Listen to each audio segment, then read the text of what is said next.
Thank you very much. Thanks, Just One Sylvia. Hello. Hi. I've just done a Skype with video with John. Where's John? Oh, he was a hero. He got me on Skype today, and we waved, and I found that so exciting because I've never managed to get my Skype work before. I've only ever shouted while my coach was speaking to me at the other end because I didn't realise I had a microphone. So, thanks, John. And just while we're pointing people out, John's brilliant with my website, Property Mermaid.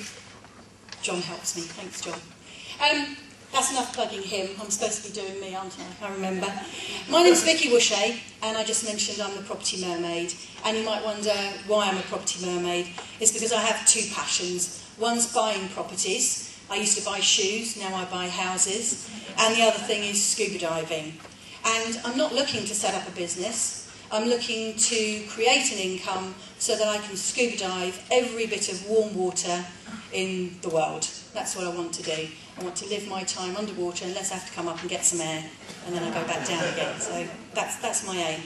And really, I think one of the reasons maybe Just One Sylvia asked me to come to the front is I found when I first started coming here, and I know a lot of you are new, sitting there in the audience and listen to people who've got a couple of hundred properties, and I only had one or two at the time, thinking, how can I be like them? How can I go from 2 to 200? It doesn't seem achievable.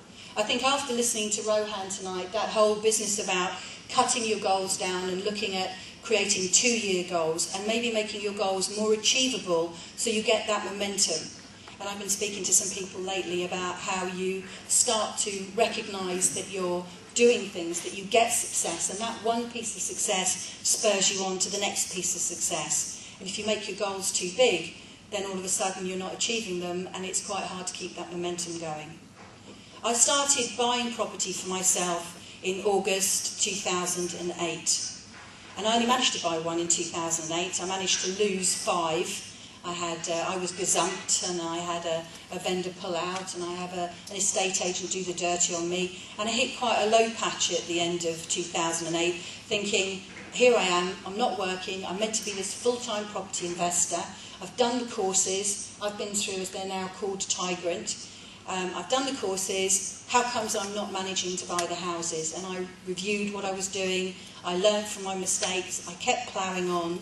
And in 2009, I bought on average between 1 and 2 properties a month, every month, for myself, my joint venture partners and my clients. And here we stand in 2010, only 18 months, not even that since I started.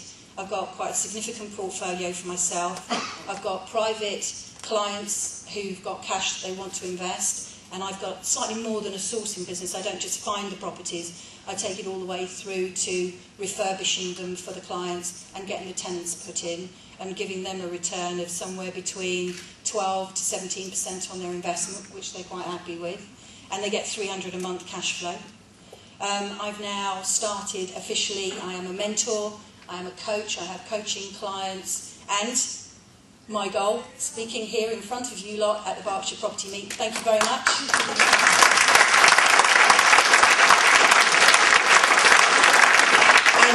And Simon gave me the red Vicky. He took an executive decision and I got a red Vicky. So, yeah. And really, what I wanted to say to you is, if I can do it, any one of you can do it. And I think if I was to list the things that made me achieve my goals and get to where I am, get to the point where I can stand in front of you now, and get to the point where I've got the income, which means I can go scuba diving. It's setting the goals. I'm fanatical. If any of you want to see it, it's A3, it's multicoloured. I would avoid the colours if I were you. That did delay me by about 2 weeks, putting in coloured squares in Excel. But I mean, you can get there a bit quicker if you actually do it on paper, maybe. But get your goals written down, because once you write them down, then they're out. They're on that paper. And share your goals with people. You know, maybe you don't get necessarily the chance to stand in front of a couple of hundred, but think of a goal that you've got and stand in front of people, maybe one-on-one, share them with your friends, share them with your family, and share those goals, because that starts to make you accountable. If I stand in front of you and share a goal with you, my goal, to do a lease option deal, then some of you will come back to me in a month from now and say, have you done it? And if I have to say no, I'm going to feel bad, and in 2 months' time, and that's going to make me want to, especially if you're slightly competitive, if you're slightly out of Rohan's box. What box? You know, we're not in the box because we're here. You know, you're not watching Coronation Street and EastEnders. You're here at the Berkshire Property Meet. You're giving your evening up. You're already a self-selecting group of people that are different. And because you're different, you can achieve things that the average people that are sitting on their settees can't do. And if I've done it, any one of you can do it. So goals, get your education, particularly to Migrant, great company. Obviously I have to promote that bit because we're standing here. Definitely go to the conference. We're going along to the conference. It'll be a great day, not just because Rohan's there, but it will be a great opportunity to network with different people. Get your mindset sorted out. The whole Chris Howard, as Just Once said, that's how I met people there. And there are people in the room, I won't name them, but they've been through the Chris Howard stuff as well. And whether it's Chris Howard, Tony Robbins, sorting your mindset out is really important. And then the other thing I would say is networking. How many networking events do you go to a month? Don't just sit on your laurels and come to this one. Look at other networking events that you can go to as well. And get out there and meet as many people. Who knows who's in the room, as Just One would say, that's your joint venture partner that has that cash that you want. And over the 18 months I've used money from my parents.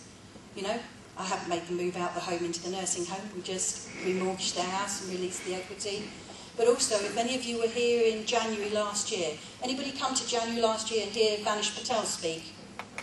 Anybody remember, I sat over the back there, I had 15 minutes of Vanish talking to me because I asked that question about banks. How do you approach banks finance? And after that, in February I went and did a trial with HSBC, and in March I landed myself a commercial deal with NatWest and RBS, which enabled me to actually buy some houses without a 6-month deal, bought for cash, remortgaged them, and I was buying houses at basically below market value and then getting them mortgaged, technically remortgaged, for full market value all over the summer, which meant no money down deals.